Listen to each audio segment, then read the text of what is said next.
Welcome to the 2020 Easter egg hunt. I've hidden eggs all around the park, so have a blast searching for them.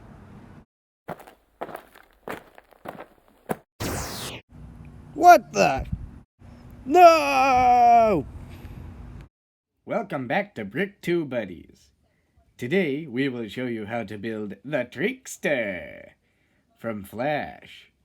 His hair is light tan and very messy. So, we used Lance's hair from Nexo Knights.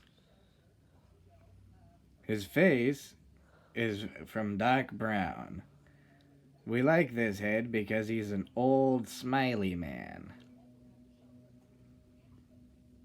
He tends to wear a suit to his parties.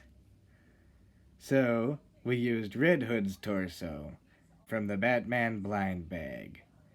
If you have a different tuxedo torso, feel free to use it. The Trickster was short, but not kid-sized. That's why we had to get Cho Chang from the Fantastic Beasts blind bag set. To get him a bomb accessory, you can find a Lego hot dog piece for the lit fuse. Slide it into a hollow stud. Then connect a black Technic ball joint. That concludes this week's video. I hope you liked it and subscribed because next week's video will be legendary.